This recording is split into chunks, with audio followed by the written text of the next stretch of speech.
in blood. New details tonight in a mother-daughter murder case where the prime suspect actually made the 911 call to police. Good evening. The Independence woman charged with stabbing her mother to death told police she can't remember a thing. Yeah, Laura Connolly was in court today facing a murder charge for the death of her mother, Carlene. After hearing testimony from police, a Kenton County judge sent Connolly's case to the grand jury. And Local 12's Joe Webb was in court. He joins us now live from Covington with the latest on the case. Joe? Well, Brad, Laura Connolly made her first appearance in Kenton County at the Kenton County Courthouse today. She said very little, but the chief investigator described the scene that Independence police came across, the gruesome scene when they showed up at the home that Laura Connolly shared with her mother and her boyfriend.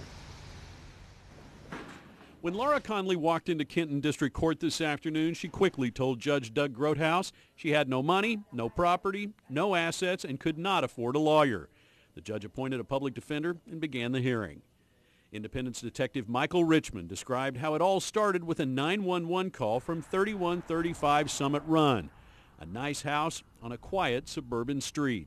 It was a call from the defendant herself of an active burglary, or that a burglary had just been committed.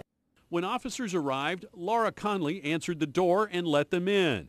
They quickly found 66-year-old Carlene Connolly dead of dozens of stab wounds on the kitchen floor, surrounded by several kitchen knives. There was no sign of forced entry and no one in the home but the victim and Laura Connolly. When I arrived at the scene, I spoke with Miss Connolly.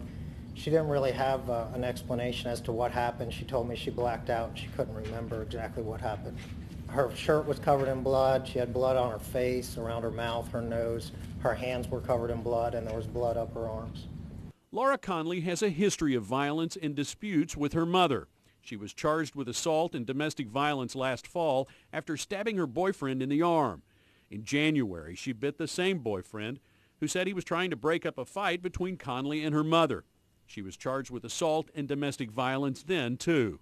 Now she's facing a murder charge that's headed to a grand jury. She's looking at 20 to 50 years or life in prison.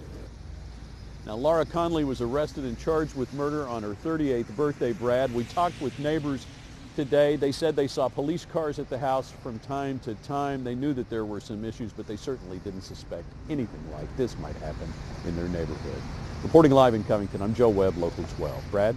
Joe, thank you. Laura Connolly is locked up in the Kenton County Jail tonight. She is being held without bond.